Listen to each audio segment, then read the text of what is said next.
justice like this case we're announcing tonight. Tonight you will hear from BPD Police Chief Scott Thurmond about an update in the Mahogany Jackson homicide investigation. And at this time, Chief Scott Thurmond.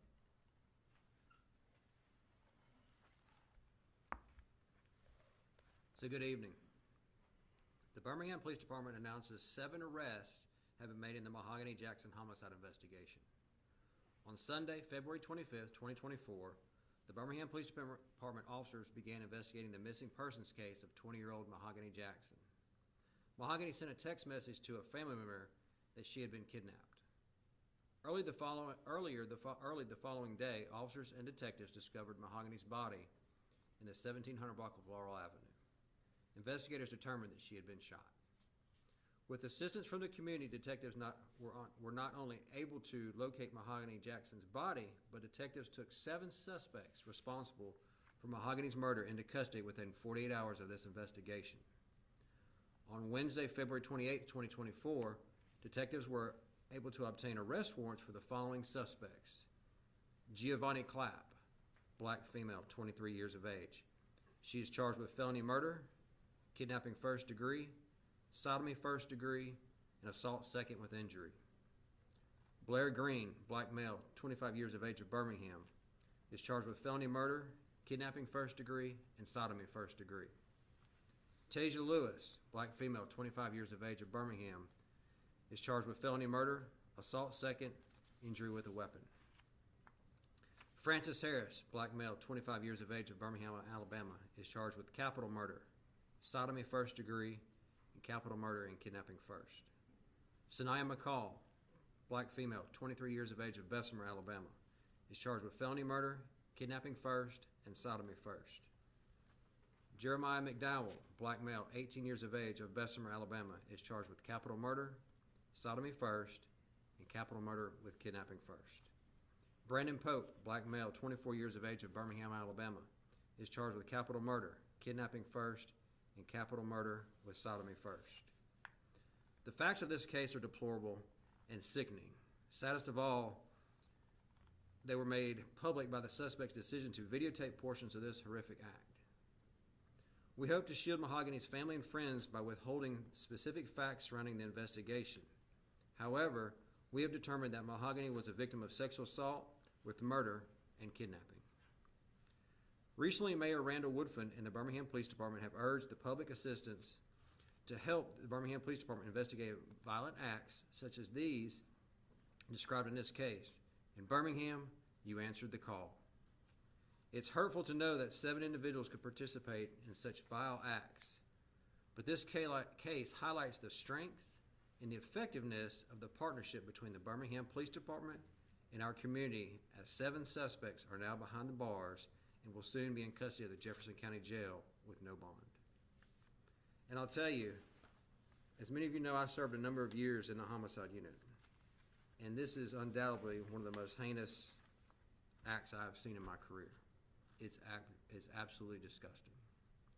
And I'm very thankful to the men and women of the Birmingham Police Department who've worked tirelessly for many days and at very long hours to bring resolution to this particular case and get these individuals off the streets of Birmingham. And I also want to highlight the assistance of the citizens of Birmingham who came forward and gave us information that led to the arrest of these individuals. And I can't thank them enough.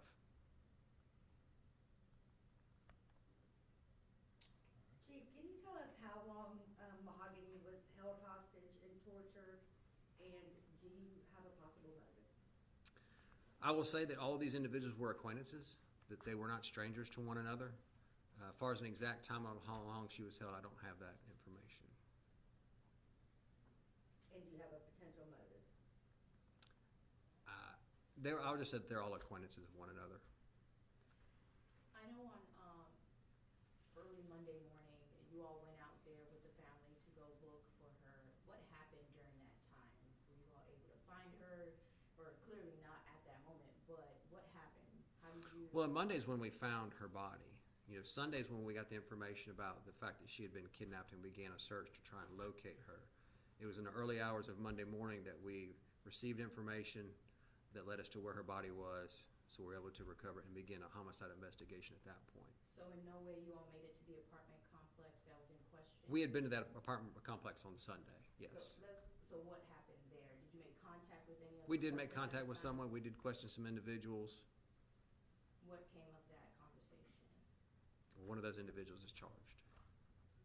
Did they admit to I'm not gonna get into the specifics of the case because that would hurt the criminal case, but it was all pieces of the puzzle, I guess if you could say.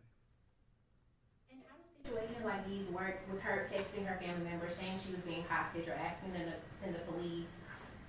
And you go to this apartment, can you just go in? Is that probable cause? Like, how does that work? So we have to look at the totality of circumstances. Each case is different, has a different set of facts. We have to look at what we've got, and then, there's different ways, whether we need to obtain a search warrant, we can gain consent, or, as you kind of alluded to, if the facts are just egregious enough, then we could go in and make sure no one's in danger. So of the 7 people, have most of them been compliant and talking to detectives who've been working on this case? There again, that's something that will need to come out in court. That's part of the criminal case. Chief, how exactly did the public assist in identifying these suspects, and are you confident that these are all of the suspects involved? I'm very confident that this is all the suspects. Just them giving us some of the information that they had seen, that they had been made aware of, giving that information to our detectives so they could follow up from there, which led us to the culmination of these individuals being in jail today. Now, Chief, I know you said you can't tell us the motive right now, but I saw, is it true, can you confirm, has there been like a video going around of a fight prior to the murder that occurred? Well, I won't necessarily say there was a fight. There's videos of some of these heinous acts taking place, and that's something that was a pivotal piece of the investigation. So I'll just leave it at that. Chief, how big of a role would you say those text messages and her contacting her family, how big a role did that play?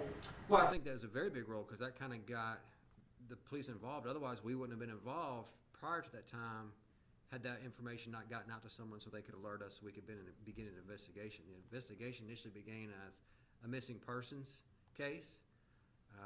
Our investigators spent all day out, most of that night, trying to locate her, following up on leads to see where she could be and things of that nature.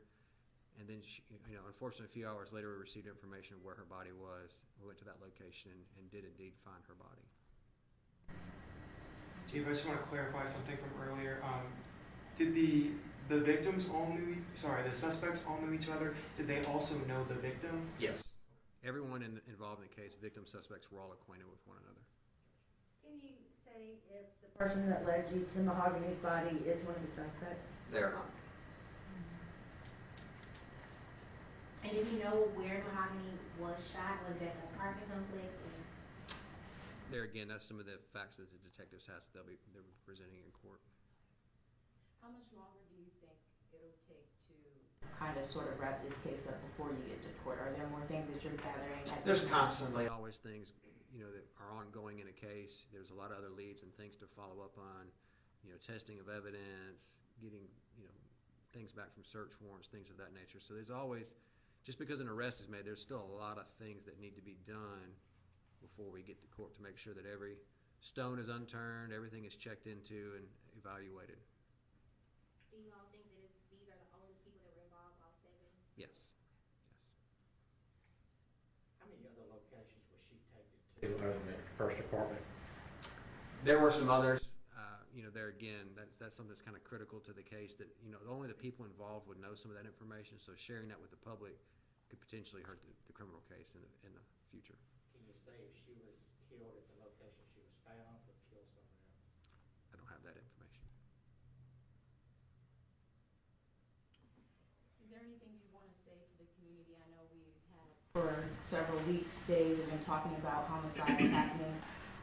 And in 48 hours, people came forward, which is not common in some of the cases that you all are dealing with. Is there anything that you'd want to say to those folks who came out and helped the detectives get? I would just like to drive home to, our citizens that this is the outcomes that we can have when we all work together.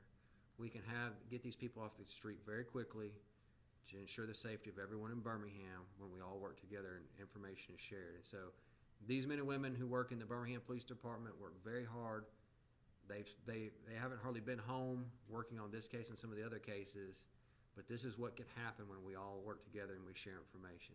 They won't stop as long as there's things to work on, and as long as the public shares that information, we'll continue to follow up on it. Thank you, everyone.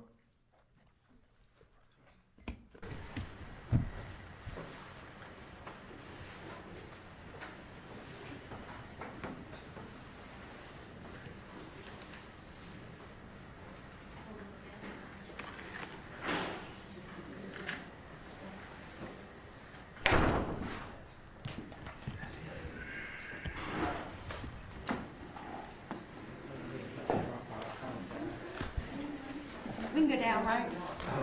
We can go down, right? Thank you. Yes, ma'am.